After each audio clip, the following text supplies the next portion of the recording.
10:31. All right, welcome to our fall series. We are diving in, doing kind of a version of Rev Up. We're going to cover a lot of the details, just not in the appropriate order or on the same schedule. We're just trying to mix it up just a little bit. So I'm glad you guys are joining me today. Today we have the buyer's contract to close, session 1. We'll complete this out next week. I'm hoping to be able to wrap it up in 2 sessions. We will also next week be covering showing homes. We'll do some tips and tricks for that, kind of showing etiquette, as well as I'll log into Barry's and show you some tech tips on Barry's to be able to set up those showings and arrange them appropriately. So that'll be next week.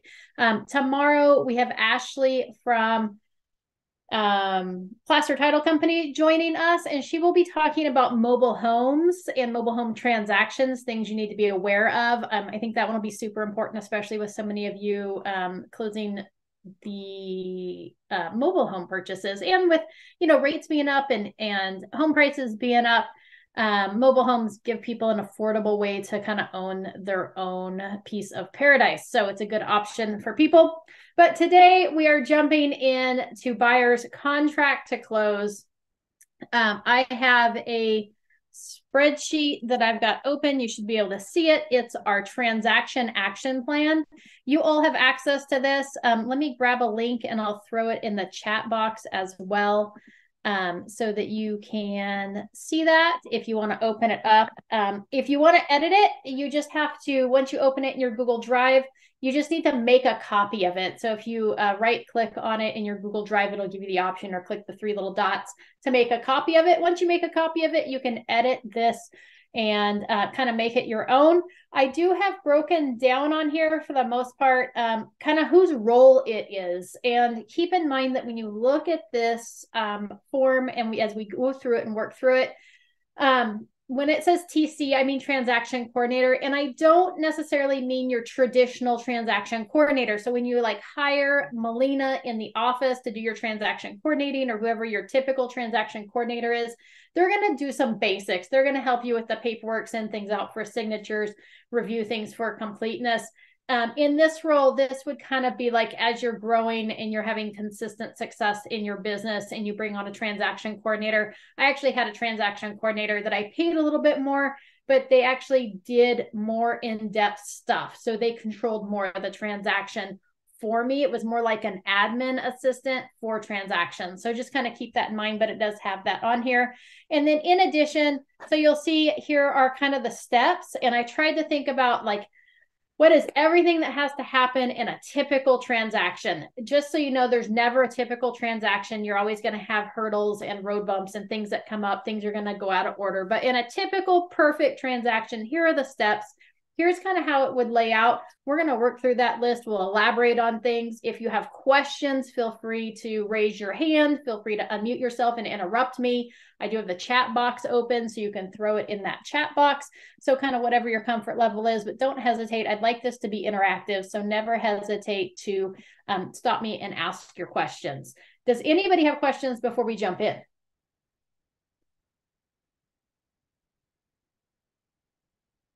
All right, fabulous. Let's get started. So we will talk, let me pop up to the top of the list. We're going to cover, again, showing homes next week. On Tuesday, we'll be covering that.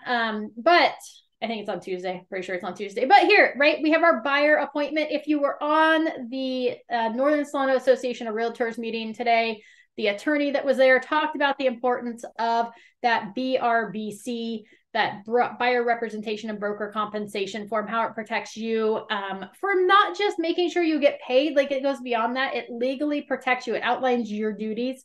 So it sets those in stone. So we're going to have our buyer consultation appointment. I recommend having a buyer consultation appointment with every single buyer that you work with, even if they're a seasoned buyer. It just gives you that ability to meet with them one-on-one, not in a house that you're showing them, but at a neutral location where you can talk about, make sure they understand the home buying process, make sure they understand how you work, set those expectations, and answer any questions or concerns they might have. So always have that buyer consultation appointment. Make sure to put your buyers in your CRM, right? Your contact relationship manager, whether you're using Boomtown or OneSuite or a spreadsheet, whatever that is, make sure that you put those buyers in that CRM. So, right. So we're just going through, hey, from the time we get a buyer that's like, hey, I think I want to buy a house, here's our steps. So buyer consultation appointment, put them into that CRM and get that signed BRBC, or it's the California Association of Realtors form, the broker representation and buyer. No, let's try that again. Buyer representation and broker compensation form. I'll get it right at some point. During the buyer consultation appointment, just so you know, I usually provide a copy of that residential purchase agreement. And again, I also provide them a copy of my presentation that I'm doing for them. Mine is more of like a steps to becoming a homeowner type packet. And I want to make sure to send those things with them. I don't want the first time we write an offer for them to be the first time they're seeing the purchase agreement. Send a blank copy home with them so they can look through it and review it. Okay. Any questions about that stage one, which is kind of the buyer appointment? All right. Moving on, finding and showing homes. Again, we're going to go into this more in detail, but you're going to make sure you get a copy of their pre-approval information from the lender. If they're not pre-approved at the buyer appointment, then you want to send them to a lender to get pre-approved. Once we get that pre-approval information, we're going to confirm the information and details with their lender. Okay. Please make sure the lender has reviewed their income and asset documentation. Make sure the lender has actually pulled a copy of their credit report. I think they were talking about that on the call as well today, or at the meeting. They were talking about the fact that they had a really well-qualified buyer that said, oh, I make this much money and I have all this and my credit score is this, but they hadn't actually reviewed the tax forms yet. And so it actually killed the deal because they had so much outstanding on their actual taxes. So just kind of keep that in mind. Make sure all their information has been reviewed, confirm the type of loan that they're going to be utilizing, the amount of down payment that they're going to be utilizing, confirm all of that information with the lenders so that you know upfront what you're working with. Send that BRBC, proof of funds, and the pre-approval to your transaction coordinator so they have a copy of it. Send the buyer contact information to the transaction coordinator as well. If you do this up front, then you don't have to worry about doing it later. So make sure your transaction coordinator or save it in a spot so it's really easy just to shoot off as soon as you're in contract. You're going to set up that property search. You can utilize whatever system you want, whether it's Boomtown, Real Scout, OneSuite, Berries, whatever system you use, just be consistent in it. You're going to show them homes. Review, once they find one they want to make an offer on, you want to review those comparable listings and make sure that what they're wanting to offer is what you feel like is reasonable for that property. And ultimately, the buyer chooses what they decide they want to offer. You're going to call up that listing agent and have a conversation with the listing agent. You're going to ask questions like, do you have any other offers on your property? Have you had a lot of activity? Are you reviewing offers as they are received? Or do you have a specific day or time that you are reviewing offers, right? So we're going to ask all these questions. If they have offers in hand, you can start digging into those offers. Well, can I find out, are they at or above asking? Do you mind disclosing to me what the other offers are? Do you have any cash offers in hand? Are there any conventional offers? Are you willing to entertain an offer that's contingent on a property for sale, right? We're going to have this conversation, not in text, but we're actually going to call the listing agent and have a conversation with that listing agent and ask these questions so that we know exactly where we need to be writing that offer and how to come in. And we're building that relationship with the listing agent. I promise you, if you call the listing agent up and have a conversation with them before you write an offer, if multiple offers are received, that agent is going to love you the most. And they will be more likely to say, hey, Mark, just a heads up, like I got another offer in, it's a little bit better than yours. I would rather work with you because you're communicating really well. Do you think your buyers could come up a little bit, right? You're going to get those type of phone calls versus the one that is just like an email saying, hey, sorry, we accepted another offer. So make sure communication and building that relationship is part of your process. You're going to draw up and prepare the offer for signatures. With my offer, I include the residential purchase agreement, the ABCD form, which is the anticipated broker compensation disclosure because I have the BRBC in place, the market conditions advisory, the statewide buyer and seller advisory, and the wildfire disaster advisory. Okay. Also, just a little heads up and a little side note, if you use, when you write your offer, your NHD disclosure, if you write it up as one disclosure, then the office actually gets a little credit. It is backed by My NHD. So My NHD is our office. We have a relationship with them in our office. And if you put one disclosure on that NHD provider line, then every time a copy of the NHD gets ordered and paid for, we get a little cut of that. So just so you know, that's on here. And that's why. Present that offer to the listing agent. I usually send it over via email, or however they stipulated that they wanted it in the MLS, right? So it may be on HomeLight Listing Management, it may be through Glide, it may be that they want it emailed. So whatever that is, follow those instructions, and then always follow up to make sure that it was received. When you write that offer, you're going to include the residential purchase agreement, the pre-approval letter, and proof of funds. It says here letter to sellers. Those used to be common practice. Now they are not. Please do not encourage your buyers to write a letter to the sellers. However, if they want to write one and they ask you to include it with your offer, I would absolutely include it with the offer. Keep in mind that our default on the listing agreement is that the listing agent is not going to present those letters to their sellers, but you never know. You might win that one by just sending it over. And then you're going to negotiate any counter offers if necessary, which brings us to our real class today, which is what happens once we have an accepted offer. Before we dive into that, does anybody have any questions so far?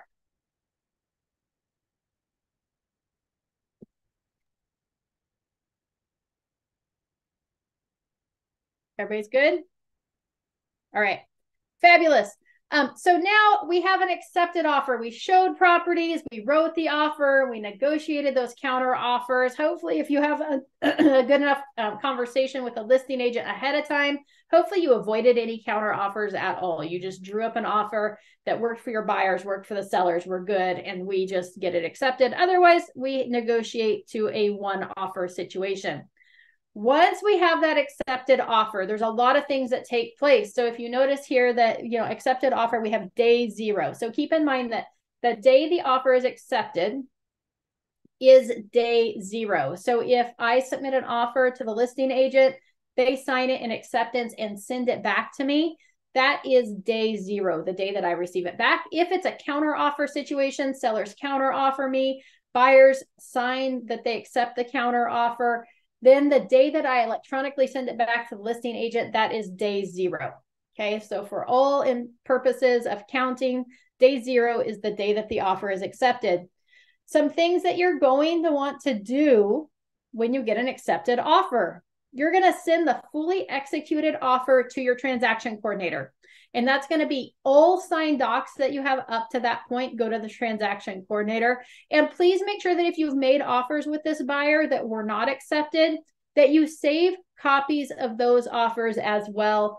For the most part, whether you use, if you use Zip Forms and use either AuthentiSign for signatures or DocuSign, those both save copies of those unaccepted offers in your transaction file or in your DocuSign library. So just make sure you have copies of those, because those may come into play if there was ever a lawsuit or something that came up. So just be aware of that and make sure that you save those files, never delete those files. You may, once you get that SkySlope file up and going and you have that email on your SkySlope file, you may want to go ahead and send copies of those unaccepted offers to that SkySlope email address, just so you have them electronically saved with that SkySlope file. They don't actually have to be uploaded as a line item or a document. As long as you CC them to that email address as an attachment, it will save that document in your SkySlope file for as long as that SkySlope file needs to be saved. So just something to keep in mind, but we do want copies of all of those offers that you wrote that weren't accepted. So we're going to send that fully executed offer and all signed documents to our transaction coordinator. We also want to make sure that we send the fully executed offer to title to open escrow. Now, escrow does not need copies of every document that was signed. They only need the residential purchase agreement. They need any counter offers that were included. any AEAs or amendments to the existing agreement that may have been completed at this point or at any point during the transaction, and they may need copies of addendums. Okay, so just kind of keep that in mind. They don't need copies of the agency disclosure, the PRBS, the MCA, the SBSA, the buyer's inspection advisory. They don't need all those extra forms. They just need the basics. We're going to ask for wire instructions for the deposit from escrow so that we can send those to our buyer. Or the other option, which is an even better option, is to get, when we send over that fully executed offer to title to open escrow, that we include our buyer's contact information, their names and their contact information in that email so that title can reach out to them directly with the wire information. And that way, we have that wire fraud advisory that talks about, get it directly from the title company, confirm the information before you send a wire.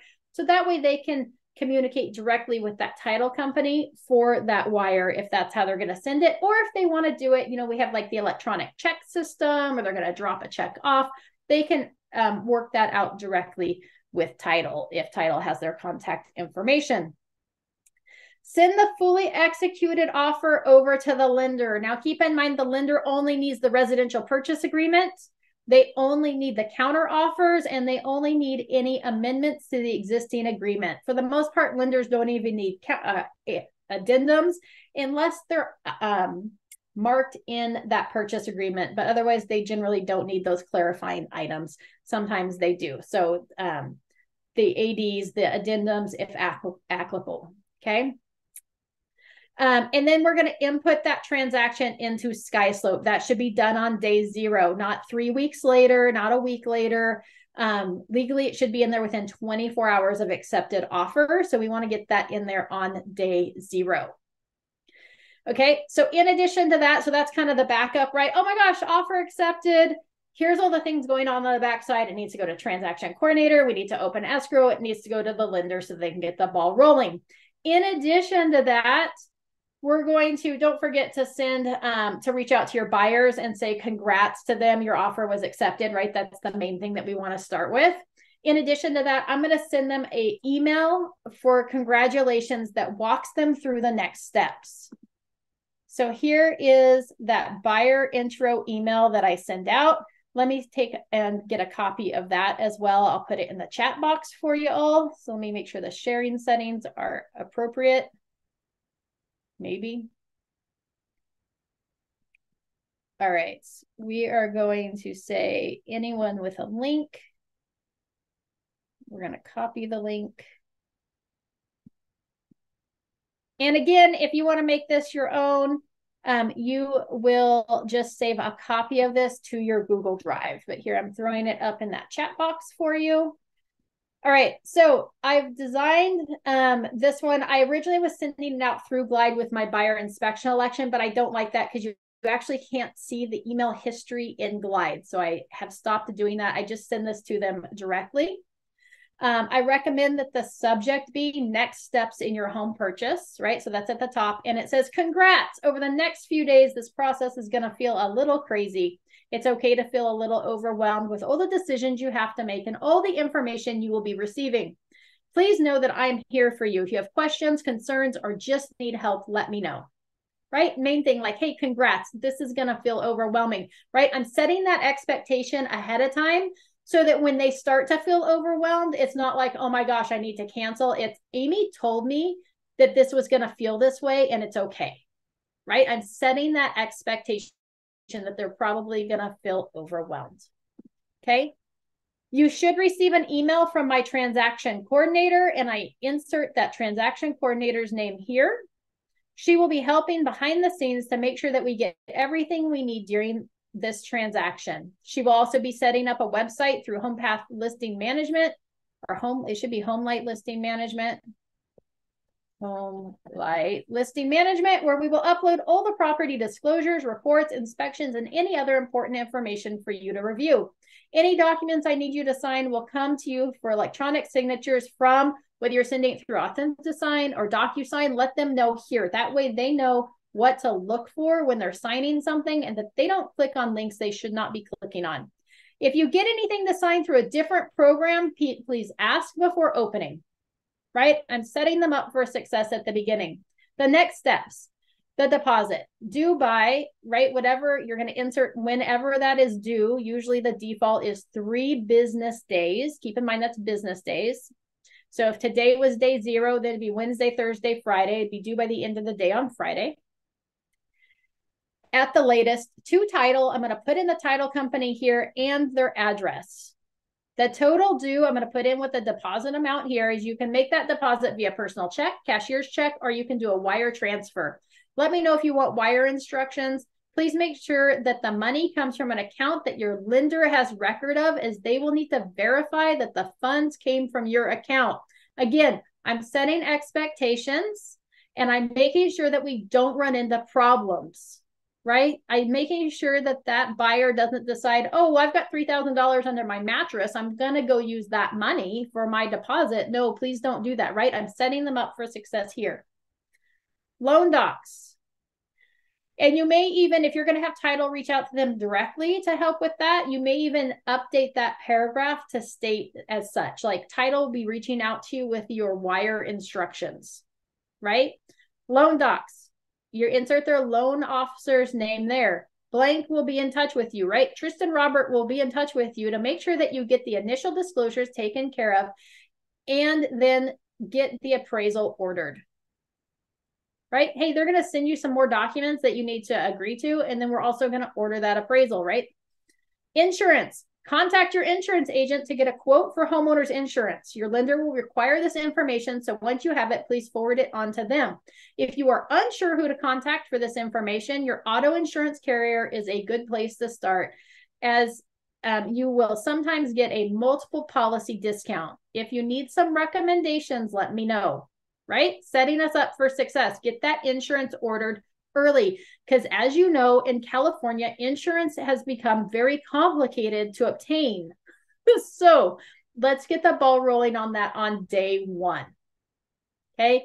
Inspections, if desired, need to get scheduled. Our inspection contingency is blank days. We need to have all inspections completed before blank. Just so you know, if our inspection contingency date is like 14 days on the contract, I'm going to say we need to have all inspections completed before like 10 days, right? That gives us time to make sure we get those reports in, review them, and talk about any repairs that we may want to have. So our inspection contingency is 14 days. We need to have all inspections completed. If today was day 0, I might say by like September 29th, even though our 14-day contingency has a few more days on it. Okay, there are several options for inspections. All are optional. Okay, the only time that I change this would be if it was a VA purchaser, at which point I would say there are several options for inspections. All are optional except the pest inspection. This is required by the VA for your loan, right? So I would change that up depending on the loan type. Inspections that we recommend. Pests. This is going to look for anything that can damage the wood of the home, from water to pests. And then I put the cost in there, ranges from 110 to 150 bucks, right? This may be updated, may need to be updated depending on who you're using for inspections. 2, whole house inspection. This inspector looks at the whole home, top to bottom. They go into the attic and the crawl space if available. They check the roof. They will test all major systems and components. $400 to $550. Chimney, clean and inspect the chimney and fireplace. $125 to $150. Again, if there's no chimney, just delete this off that email, right? Roof, they inspect the exterior of the roof to make sure that it's sealed and watertight. $125 to $150. HVAC, they test the HVAC system. This should probably be clarified and put the air, because some people don't know what an HVAC system is. Air condition and heater. $150 to $200. Pool inspection. If there's a pool, recommend a pool inspection. They will run the pool equipment, make sure that it's functioning properly. They can also answer questions for you on how the pool functions and best practices, right? $200 to $300. The other one that I would probably put in here is I would probably put in a sewer lateral inspection, right? So I would probably update with sewer lateral. On all homes that I put into contract, you should be recommending the pest, whole home, roof, HVAC and sewer lateral. Chimney if they have one, pool if they have one, right? And if they have something else that might need to be inspected, you should recommend that as well. Maybe you have somebody, it'd probably be a good idea to contact find some contacts that do solar inspections to make sure that the solar is functioning appropriately, or if it needs to be cleaned, or if there's any problems with it. I'm sure there's people that do that. So if it has a solar power system on the house, you may want to recommend something like that as well. So just kind of keep that in mind. There are lots of others too, right? So I list off kind of their typical inspections, the ones that I'm recommending to them, and then say, hey, there's lots of others too. Let me know which ones you want scheduled. And if you have any other concerns that wouldn't be covered by the above inspections, right? I'm covering myself. Here's what we recommend. If you have any other concerns, please let me know, right? I'm communicating that to them up front. You do not have to be in the inspections, although we do recommend it. Inspectors will be able to go over everything with you, answer any questions, and address any concerns. Please let me know if you plan to be there. Figure on it taking 2 to 2.5 hours, and please let me know your schedule from today through the end of next week so that I can schedule the inspections. You are welcome to select inspectors yourself, or I have inspectors that I can recommend, right? Again, I'm giving them that option, like, hey, if you have ones you want to use or you want to go find your own inspectors, let's have at it, or I can recommend some. All inspections will need to be paid at inspection or before. They all take payment with cash or check at the inspection, or you can pay with a card over the phone. Let me know if you need phone numbers. Again, this isn't going to be there. Congratulations, you are well on your way to being a homeowner. Thank you again for allowing me to represent you in this process. I look forward to getting you the keys to your new home, right? I'm keeping the carrot in front of the horse. I'm looking forward to giving you keys. Does anybody have questions so far about this email or about the process up to this point?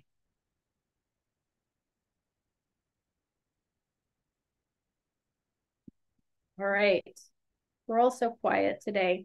All right, so that would be the congrats email to buyers. That's what goes out to my buyers on day 0 as soon as we're in contract.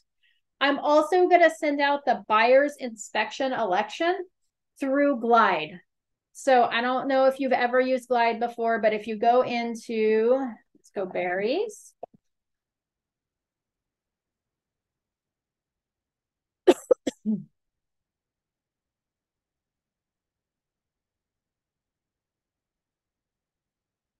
Once you log into this main Barry's dashboard, you've got useful tools that they have available for you. All right.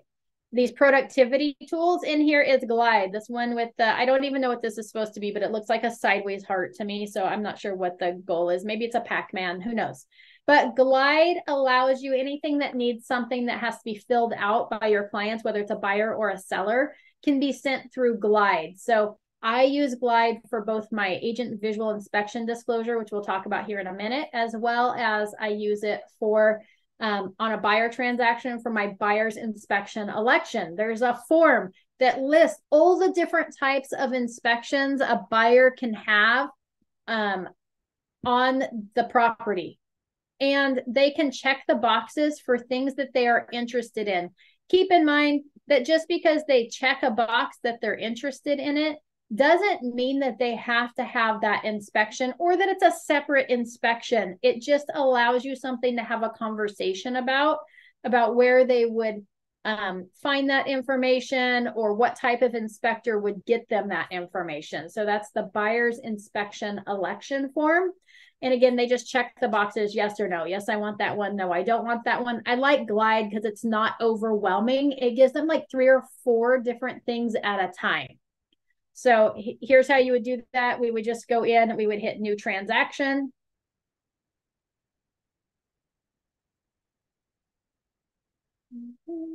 Who's the primary agent for this transaction? You're going to select yourself. I don't have Glide Pro. I don't like paying for things, so you don't feel like you got to upgrade. It's a purchase transaction. And we're under contract. So, right, so I'm just going to answer their questions. It's even easy to set it up in the transaction, enter the property address. I don't have a property address.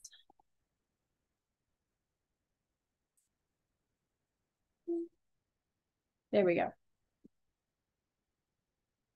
Ta-da. We're going to hit continue.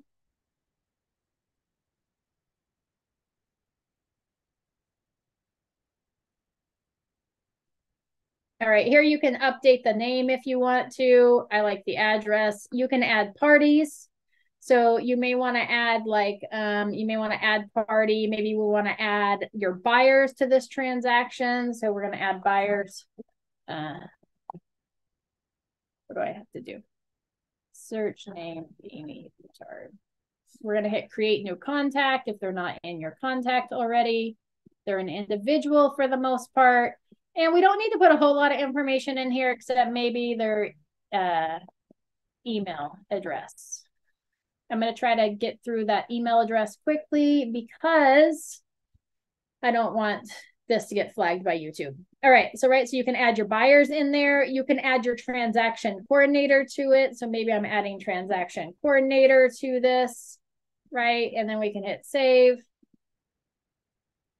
Right, so you can add if there's another agent, maybe if you have a mentor, you want to add them to this file as well. You can do that as well as another buyer agent. You just go buyer agent number 2, or you could say buyer team, just list them as a transaction coordinator, whatever that might be. Then we can put in the property information if you want to. I don't fill much in here except the must-haves, so like the address and then the people I'm going to be sending documents to for signatures. So then we're just going to hit next. That's going to create that file. From here, here's that request buyer inspection elections right here. We just click on that.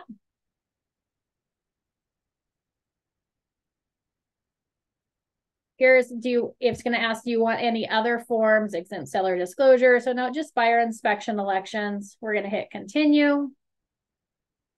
Here's the parties. If you had more than one buyer, just so you know, let's say if there was 2 buyers and you knew that it was going to be one of them is going to fill out the form, the other one won't, then you can say, hey, this buyer, we want both buyers on there, but here's who's going to fill out that form. And the other buyer's not going to fill out the form, or you can leave both with the option of filling out the form.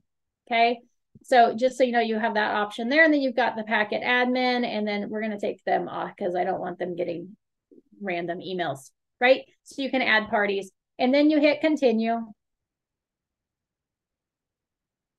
Here is our client's going to be signing remote, or are they going to do it in person?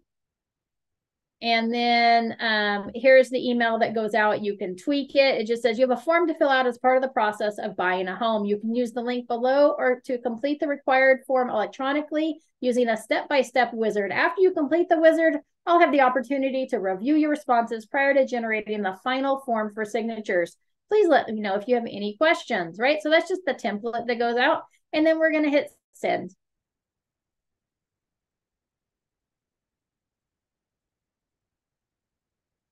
There we go. So now it got sent out. So now if I open up my email, let's go. It should have gone to this email. Here's what it looks like.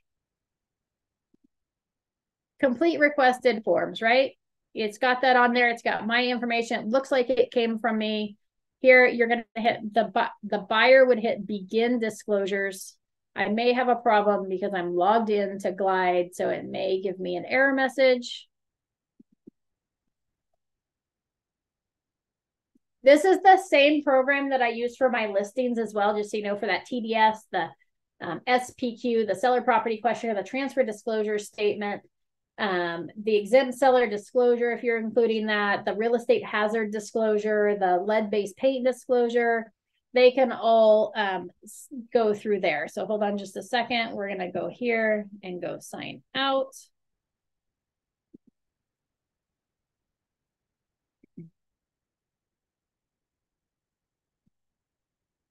Well, we're going to try to open that email again.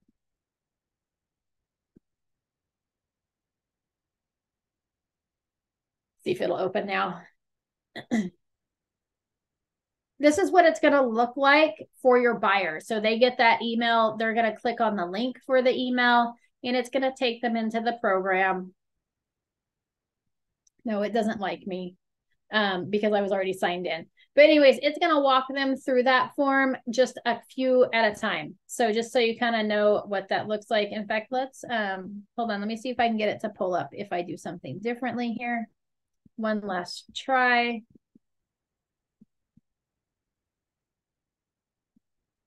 If I use my blue screen instead of my white screen, we might have success.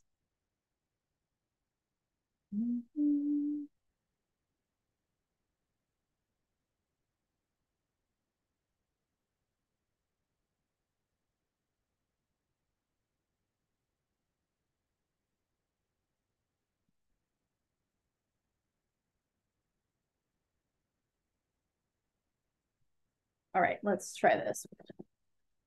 Oh, it's because I'm a registered user. That's why it's asking me to log in. Because I've created this account a few times. If your buyers did not have if they weren't a registered user, they hadn't ever actually logged into the system, it would just take them straight to the questions on the form. But because I've been in here before, it's taking me through a different route. It's making me log in. So just so you know, that's why I'm getting that. It keeps prompting me to log in.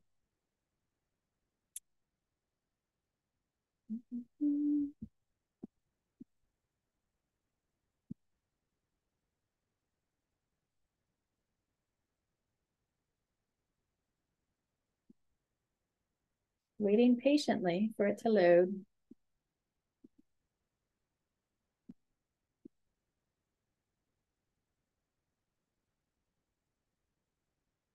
All right, here we go. We're accepting the policies. Start package. Buyer inspection election. It's telling me there's 43 questions. They're going to hit get started. You can send these all to yourself. Like plug in your own address, pick a different email address than what you're using for the login, and then send them to yourself. Here's where it talks about this. It's kind of like the disclosure information advisory that we give to our sellers. This is the same thing for our buyers, right? The importance of property investigation, buyers' rights and duties, broker's advice, right? It walks them through that so that they can read that and fill out the forms. Here's buyer investigation, right? Do they want a home inspection? Yes or no? Do they want a wood destroying pest? Do they want a chimney? Do they want electrical? Do they want heating and air conditioning? So if they were to mark like, hey, yes, I want electrical, then it might be a conversation of the home inspector is going to check all the outlets and switches and make sure everything's working. They're also going to look at the electrical box. Do you want a separate specific electrical inspection, or you just want the home inspector to look it over first, right? We can have those conversations. Lead-based paint, do they want to test for that? Plumbing, square footage, structural, easements, right? It just takes them through a few at a time. They're going to hit save and continue. It breaks it down into like 4 or 5 different sections for them, which makes it way easier than if you just gave them that buyer inspection form. Okay, any questions about Glide and how to utilize that for the buyer inspection elections?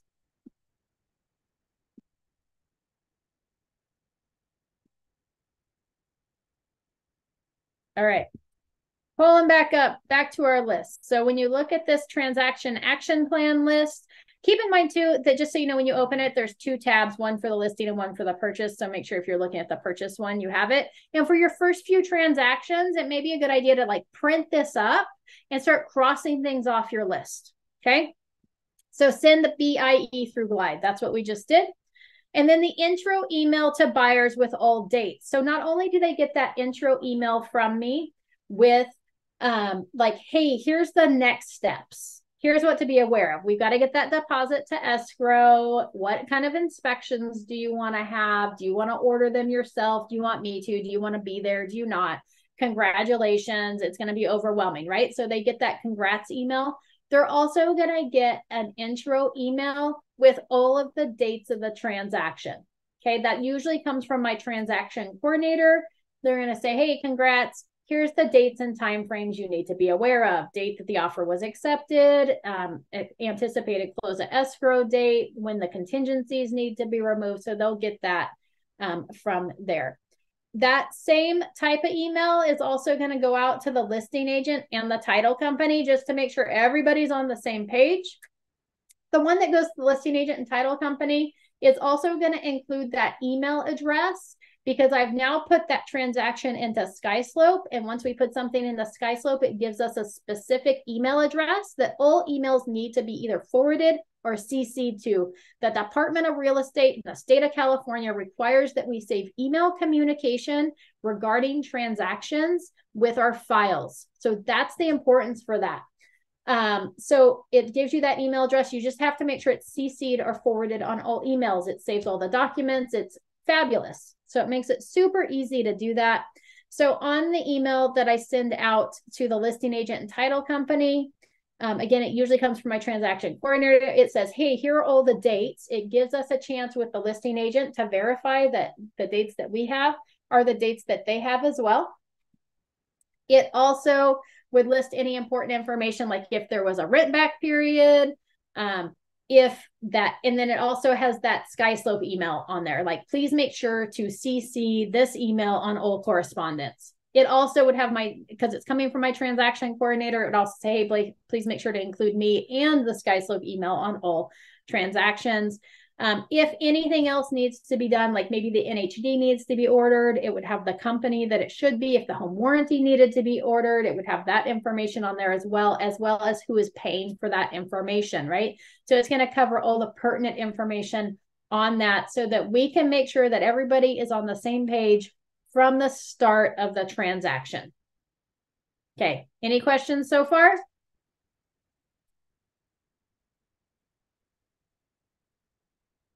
Okay, we're still on day 0. And you're like, oh my gosh, I'm overwhelmed already. Day 0. Yes, we haven't even made it to day 1 yet. All right. The other thing that we want to do is we want to get that home warranty ordered. Okay, get it ordered on day 0. Oftentimes with my transactions, I ask for a buyer's home warranty to be paid for by the seller, and I ask for seller's coverage to be included. Okay, I like seller's coverage. It covers that house from the time that we enter into contract until the close of escrow as well, which means that as a seller, if all of a sudden the dishwasher stops working, the seller can call the home warranty company during the escrow period and pay a $75 or an $80 service call fee to have that dishwasher fixed. It's going to ease the stress off everyone. Now, oftentimes there's not something that happens during the escrow period, but here's what happens. Buyer moves in day 1, and all of a sudden they tested the dishwasher during the inspections. They go to run the dishwasher on, night 0. They had pizza in the property, and now they're running the dishwasher to wash their pizza dishes. And all of a sudden the dishwasher isn't working. And they're like, oh my gosh, my house is already broken. And they panic. With the seller's coverage in place, most, I won't say all, but most home warranty companies will cover that dishwasher starting on day 1. Okay, if you don't have the seller's coverage in place, they're going to say, well, it probably wasn't working on close of escrow, so it's a pre-existing condition, and we're not going to cover that. That's why I like seller's coverage. It costs approximately like $1 a day, maybe like $1.25 per day for the escrow period to have that seller's coverage. So for an extra like $35 or $40, you've got the seller's coverage in place, which helps take the stress off a seller and helps there not be any pre-existing conditions when you go to close escrow. Okay, so I like that, but also means that that home warranty needs to be ordered on day 1 or day 0. Okay. In addition to that, the last thing that I do on day 0 is I start a disclosures IO file or a home light listing management file. So remember, we had our Barry's dashboard here. One of the other options is this HLM, home light listing management disclosures. So here's my other tool that I utilize here. When you open it up, it goes to here, and I create a package for all of my buyer transactions. And this is really important. I create them as a listing. Okay. If I create it for a buyer, I don't have as much ability to be able to do things with it. So if I've got a buyer that's entered into escrow on a property, I create a new property package and I create it as a listing. Okay. On that package, I am going to share it. That's not a good one because that was actually listing. Hold on. Ford Road. This was a buyer transaction. It allows me to add my transaction coordinator to this file. It allows me to add the buyers to this file. It allows me to add the listing agent to this file as I just add them as another agent so that I can upload and add things to this file and keep everybody up to date of what's going on. It allows me one solid place that buyer can go to get copies of the reports, the inspections, the disclosures, anything that has to do with this file goes in here. So the home warranty confirmation goes in here, the inspections go in here, the disclosures go in here, the NHD, the preliminary title report, the CC&Rs, the NHD signature page. So anything that comes across goes into this file for them to review. So they have one place. They don't have to search through their email anymore to go be like, oh my gosh, I think she sent over that preliminary title report. Why can't I find it? Or I think she sent me over the pest inspection. Where is that? So I put it all into a HomeLight listing management file. And again, I do it as a listing. Okay. It also allows me to see, I can go into activity. Oh, I can go into viewers actually, because I don't have the upgraded version, and it'll tell me who has logged in and looked at this package and who has not, right? View activity, send message. I can do that through here. Manage pending viewers. So it tells me if they haven't viewed it or if they have viewed it. So you have the ability to do that through here. This link is good forever until you archive the package. So it allows at the end of the transaction, you can come in here and you can be like, download as one combined PDF or separate PDFs, right? And you can download everything in that file and hand it to your buyers, or they can do it themselves even. We have buyers that closed probably 6 months ago, and I got a notification that they were looking at their file again this last week. It's a good way to be in there and like, hey, I saw that you were looking at some documents from your transaction. Was there something I could help you with, right? Good opportunity for a touch there. So once your package is in here, this link is good. You share the package, you can either give them a link or they'll get an email invite for it. It's fabulous. You can go in the settings once the transaction's closed. You can go in and hit archive the package. So that becomes read only. The buyer parties lose access. But if you listed them as a seller, right, if you added your people in there as sellers, then they would keep access to that package.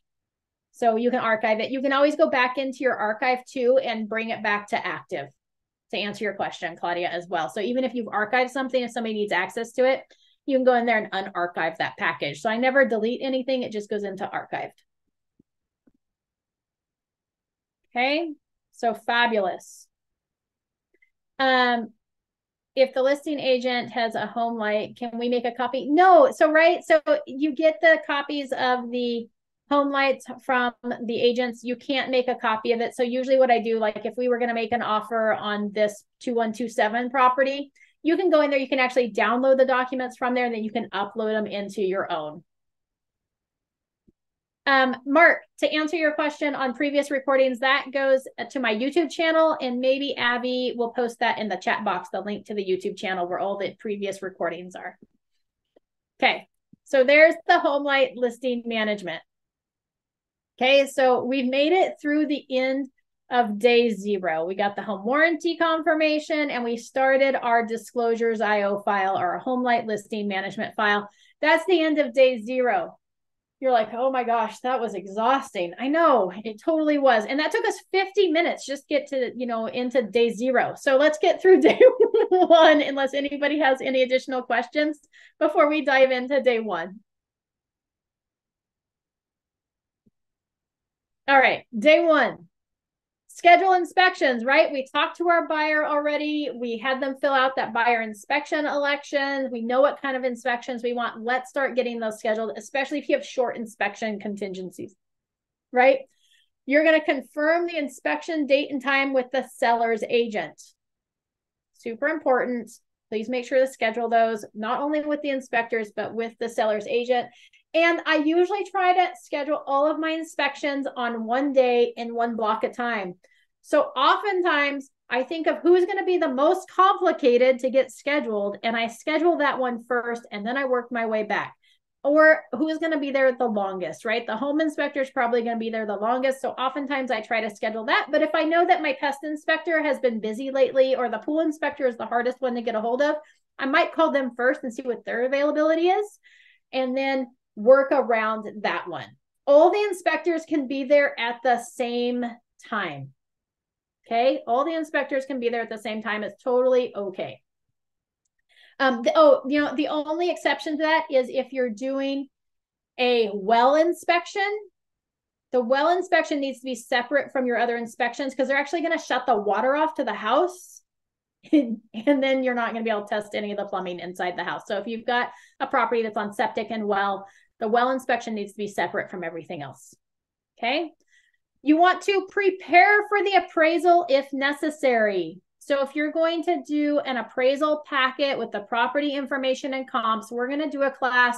It got bumped off the calendar right now, but it's going to come back as a special class sometime in the next probably 30 days. We're going to do an ACE the appraisal class. I'm going to talk about the packet that I recommend putting together for your appraiser.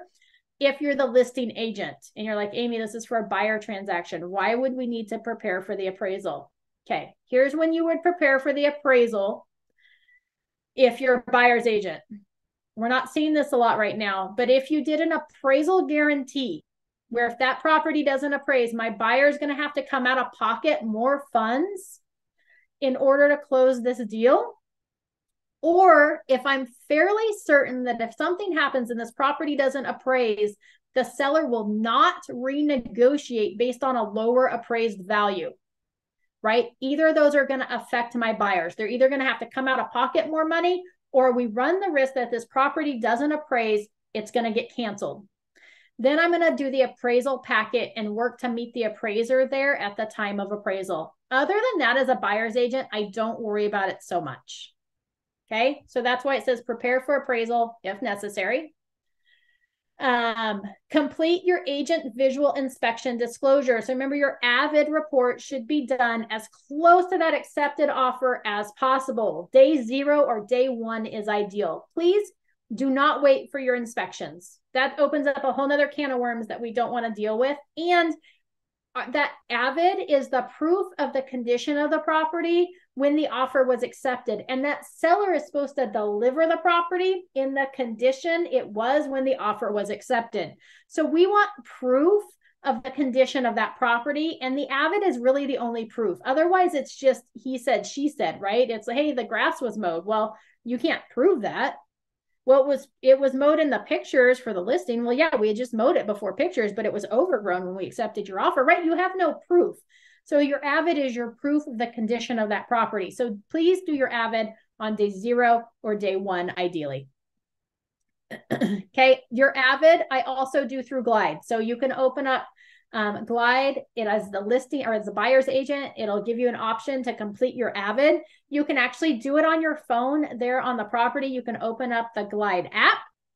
It allows you to take pictures of the property. So if you are noting material defects about the property or defects, or even just general condition, you can actually take pictures of it, and it includes it as part of your agent visual inspection disclosure. You're not limited to the number of lines. If you print up that agent visual inspection disclosure, it's only got like 3 bedrooms and 3 bathrooms, or maybe 2 bathrooms and like a couple bonus rooms, and then you're out of space, and each one only has like 3 or 4 spaces on it. So if you're noting multiple things, you run out of space really quickly, or if you've got 4 bedrooms, or if you've got 4 bonus rooms, right? Who knows what might be happening? With Glide, you just hit add room and you name the room, and then it adds it all to that form for you. It also automatically adds in those text overflow addendums. If you run out of space on any of the lines, it'll automatically put that on a text overflow addendum. And again, it includes all of those photos. So it's like magic. Okay. If you don't want to do it on your phone while you're there, or maybe there's bad cell reception, you guys don't have a huge problem with that. But here in North Idaho, we have horrible cell reception. So you may not be able to do it. You can make notes. So usually what I do if I'm in a hurry or I don't want to mess with the app when I'm trying to do my agent visual inspection disclosure at the property is I will open up my notes section on the phone and I'll note like entryway, front yard, and then I'll actually use the little microphone and I'll like speak it in there, all the items that I want to note. I'll take some photos and then I can come back to the house. I can open up Glide on my computer, go, hey, I want to do my agent visual inspection disclosure. I can load all of those photos into it from my phone at the house. I can copy and paste from my notes section into Glide. It's fabulous and magical. The other thing that Glide does that's magical, just so you know, is like it asks for the date and time of the inspection and what the weather is on the Avid. I don't know why it asks for the weather, but it requires it. So when you do it on Glide, it'll say, hey, when was the inspection? You'd be like, oh, well, I did it on yesterday, the 18th of September at 3 p.m. And it'll actually go back in the history and pull the weather for that time of the day during the inspection. It's like magic. So anyways, Glide for your Avid. So that's what you want to do on day one. Any questions about that? Okay, in case you're wondering, if I go back into Glide here.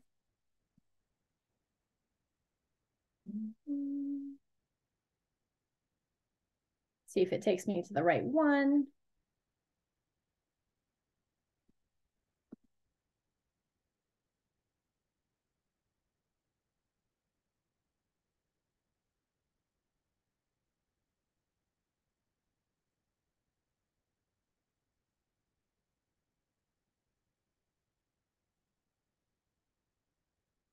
All right, just so you can see how easy it is. And again, you can do this on your phone, but you're just going to log back into Glide. Oh, I didn't log into the right Glide. Take me home. I clicked on the one that had the invite. All right, so here's my transactions, right? So I log into Glide. Here's my transactions. I would just click on it.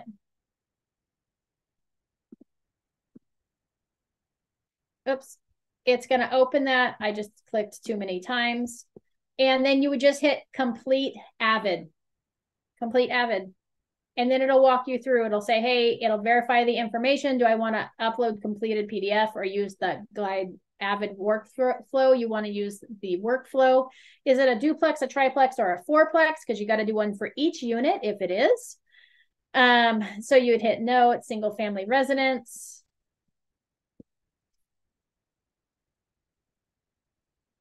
And then, right, brokerage name, it's going to verify the information. Here was the date and the time, so it could put in like the weather. So if I was like, well, it was yesterday and it was at 3 o'clock p.m. There we go. Save and continue. So you can put in whatever time you were there. Here, see, it automatically populated the temperature based on the property location and what the weather conditions were. Save and continue. Who else was present? Remember, you need to note who else was present. Were the sellers there? Were the buyers there? Were you there by yourself? Was there a random neighbor that was following you around the house? Were the inspectors there? You're going to put that information in there. Oh, we can put, if nobody was there, you put no one. And then here's where you add, this is what it looks like on your phone. You just hit add new observation. It's going to say, hey, was it the entry, the living room, the dining room, the kitchen, the hall, stairs, bedroom, bathroom, garage, parking, exterior, other room? Just so you know too, I usually do like exterior, I do the front yard, and then I do other room, and I do backyard. So I do them separate just because they're big spaces. So I usually do those separate. So if I was doing like the entryway, here's where I could take notes, I could take photos, and then I would hit save. And then it would save the entry. Then I could go back and add new. Oh, it's the living room, right? So you can just go room by room through the house, making your observations on your Avid. Once you're done, you hit the done button. And then this is right at the end of the Avid, it says, hey, were there other known conditions, observations, or known conditions not specified before? This might be where you say like several planes flew overhead. Or maybe I could hear trains in distance. Or dog next door barked the Whole time, right? These would be material defects against the property. Like what can you hear? Whatever you would note them here, other observations, or maybe sometimes this is where I would put seller is still living in property with belongings throughout, right? I'm going to note that in my Avid. If the seller still had stuff in the property, I'm going to note that, because then that notes that, hey, I wasn't able to see like under their couches and behind their furniture, which it states on the Avid that are outside of my jurisdiction, right? Or what I would able to do. So I'm going to note that, hey, the sellers are still in their property and they have belongings throughout the house, just so it's noted, right? Then you hit save and continue. Do you have an addendum for additional rooms or structures? No. If it was a big country property, I might say, you know, property consisted of, in that other known observations, I might say, hey, property is the main home and multiple outbuildings. Outbuildings weren't inspected during the agent visual inspection, right? Or something like that. Here, you can download that PDF or you can send it in for signatures right here. And then you just hit finish. And then your Avid is done. Magical. Okay, so that's how you would do that Avid. All right, we're going to wrap up day one before we close for today. It's been about an hour, so I apologize for keeping you over. We talked about scheduling inspections, confirming those with the seller agent, preparing for the appraisal, complete the Avid, and then request seller disclosures. And oftentimes I might do that in the email where we are sending out, here are the inspection dates and times, please confirm. I might also say, and we're also going to need the following disclosures. So if they had a disclosures IO file that maybe had the TDS and the SPQ, maybe I'd ask for other things that we might be require as a brokerage, right?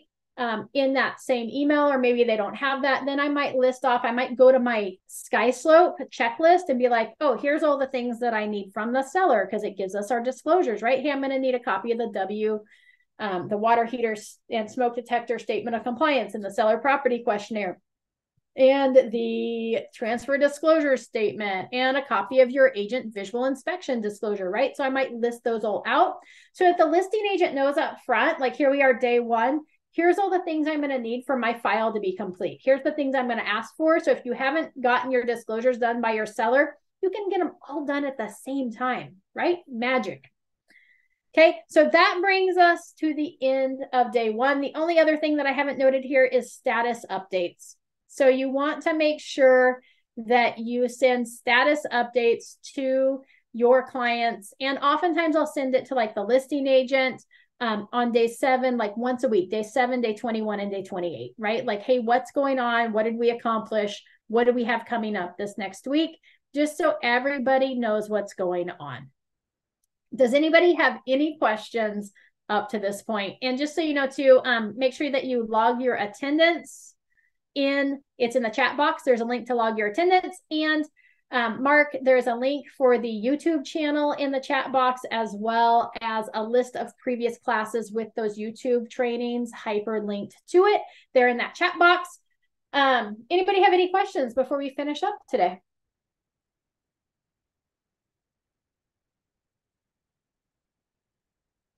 Any ahas? Any things that you're going to implement into your business? It was all good information, Amy. Thank you very much. Fabulous. Thanks, Charles. All right. Fabulous. Remember, we'll be back tomorrow with Ashley, who will be teaching about mobile home transactions, at least from the title and escrow point of view. It works quite differently than a single family residence. So make sure you tune in for that. That's at 9 a.m. tomorrow, same link. And then on Thursday, we're covering some more forms. It's our Forms Thursday. And then next week, we'll be back with showing properties. I'll show you some tips and tricks, not only talk about how showing etiquette and how to show properties, but we'll log into Barry's and show you how to route them and do some special tricks with your Barry's searches.